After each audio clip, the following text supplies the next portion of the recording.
I'm now joined from Brussels by the Shadow Scottish Secretary, Labour's Ian Murray. He's been making a speech there tonight. And with me here in the studio is the former Conservative MSP Brian Monteith, who's head of press for Leave.eu. Good evening to you both. Thanks very much for joining me. First of all, to you, Ian Murray in Brussels.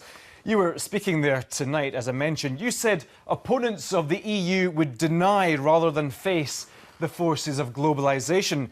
But Jeremy Corbyn, your party leader, is against controversial trade deals like TTIP. He's denying the forces of globalisation, essentially, isn't he?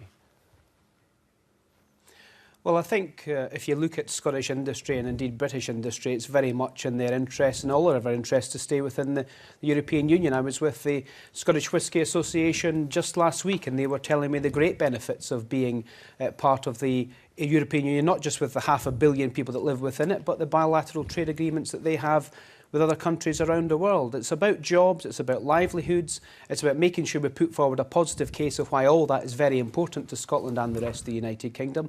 And I think that's the kind of conversation we have, and that's the conversation I've had out in Brussels here today. Indeed, it's about jobs, it's about livelihoods, and that's what Kate Hoey, one of your colleagues, says. She says it's a real Labour left-wing argument for leaving the European Union. For example, you could end the rules against the state aid for the steel industry and support the steel industry here in the UK.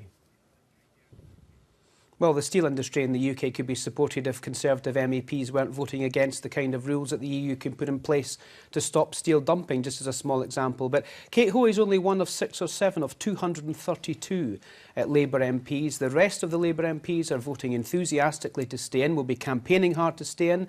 And much as your package said earlier on in your conversation with Torquil Crichton, we'll be putting a very, very positive case about why we should stay in, because being part of the EU and being an integral part of those discussions is very much in the interests of all Scots, and businesses will tell you that, individual Scots workers will tell you that as well. The social protections, the economic protections, the cultural protections, just being part of that bigger table is much more important to Scotland than being out of the European Union. Brian Monteith, Ian picked up on the Torquil Crichton interview. Torquil was saying that the whole country is having to watch this Conservative psychodrama being played out. We're all having to watch and listen again to the rehashed arguments of Margaret Thatcher and Geoffrey Howe. This is just a Conservative infight. I don't see it that way at all. I struggle to recognise what Ian Murray's saying about the Labour Party. There's more than just Kate Hoey. There's also Kelvin Hopkins, there's Gisela Stewart.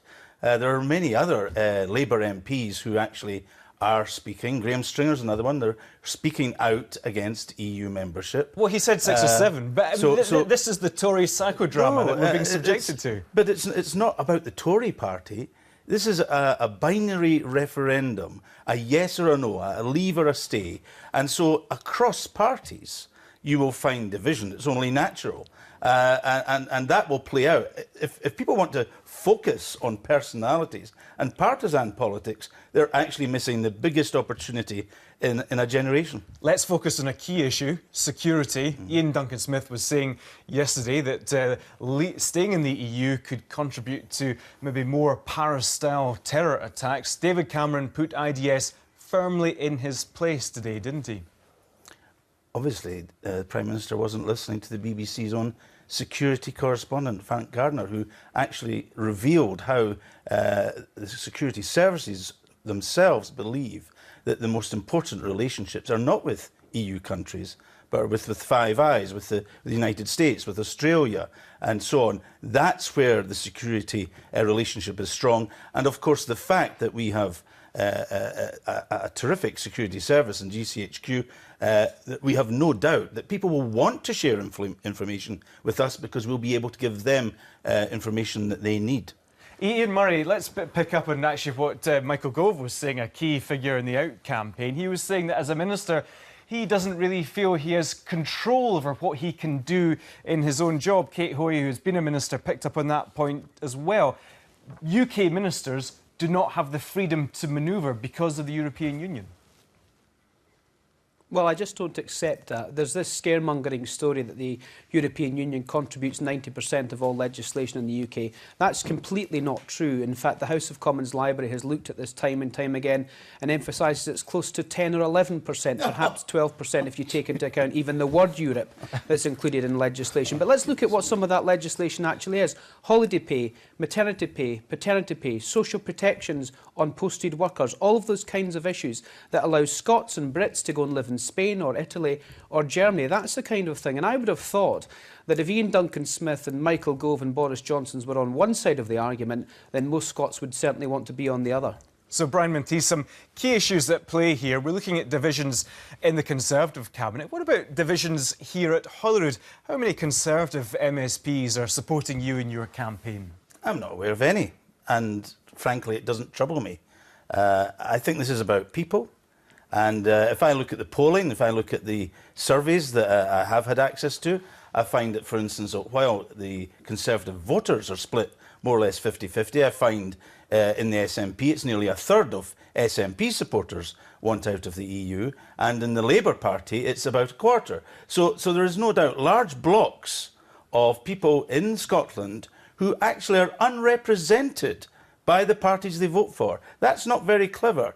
And I think actually what the party leaders should have done was allow greater debate within their own parties. And what about Nicola Sturgeon's point about perhaps leading to a second independence referendum? Do you feel that you could be putting the union you probably want to save at risk here by campaigning for an outvote? Not at all. I would recommend if people are worried about saving the union because of Nicola Sturgeon's sabre rattling, then in fact they should vote for Scotland to leave the EU, because of course that would bring us closer together with the rest of the UK. Ian Murray, just on that final point there, just briefly, what are your views on a second independence referendum? How likely would it be if there is Brexit but Scotland voted to stay?